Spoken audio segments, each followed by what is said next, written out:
So mga tol, matapos pong mag-offer ang kampo ni Jonas Sultan kay former 3 Division World Champion Janrel Casimero ng 1 million pesos para sa rematch ni Casimero at Sultan, balak umanong ganapin yan sa buwan ng October kung papayag daw si Casimero.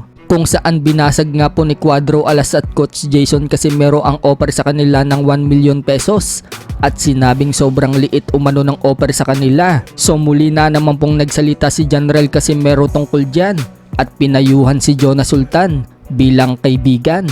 Wika ni Casimero sa live niya, kung 1 million lang daw ang tatanggapin ni Sultan kada laban niya, magugutom daw ang pamilya niya. Umalis na lang daw si Sultan sa manager niya. Nakakaawa nga daw si Sultan dahil may mas magandang sasakyan pa daw yung humahawak kay Sultan kaysa daw kay Sultan. Kaya para kay Casimero, umalis na lang daw si Sultan kung nasaan daw siya ngayon. Tinulungan na nga daw niya dati si Sultan, pero ngayon bilang kaibigan, tutulungan pa din daw niya si Sultan. Pagmamalaki pa ni Cuadro Alas, isang sponsor nga lang daw niya yung 1 million pesos na yan. Ang kakapal nga din daw ng mukha nung nag-offer sa kanya ng 1 million. Sobrang cheap naman daw ng manager ni Sultan. Sa isang post naman ni Cuadro Alas mga tol, sinabi niyang natawa daw talaga siya sa offer sa kanya ng 1 million pesos. Dagdag pa ni Casimero, ang tatagal na nga daw nila sa kabila, pero hanggang ngayon, wala pa daw silang ipon. Yan si Sultan, nakakaawa yan.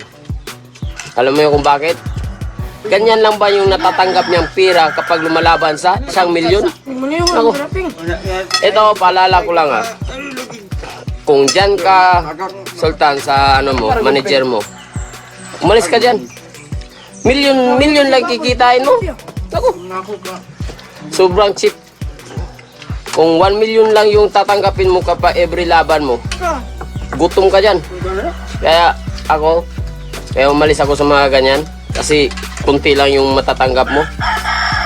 Mas may maganda pang sasakyan yung naghawak sa'yo kaysa sa'yo. Kahit sponsor nga namin, hindi namin tatanggapin masyado yung mga ganyan. Pero yan nung tinatanggap mo, 1 milyon, umalis ka dyan. Ito, tulong ko to sa'yo. Tinutulungan na kita dati. Pero ngayon, tutulungan pa rin kita. Kaya umalis ka dyan. Isang sponsor ulitin ko. Isang sponsor ko lang yan sa akin, 1 million mo. Yan ang offer ng manager mo. Puta, ang kapal ng mukha nyo, magpa-offer kayo sa akin na ganyan. Ano ba makukuha ko sa inyo?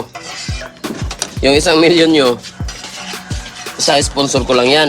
Sobrang cheap naman ng manager mo. 1 million? Natulog ka sa pansitan, boy. Yung 1 million dito, pamimigay lang namin yan. Tapos operan mo ako ng 1 million. Ang kapal ng mukha mo, ido ko, pak! Kukutugan kita Paalala ko sa lahat ng mga boxer, kung mga ganyan lang yung kikitain nyo, okay lang kung pasulbong pa. Pero kung nasa nasa tuktok ka na, buhay yung kapalit mo tapos kikitain mo lang barya-barya.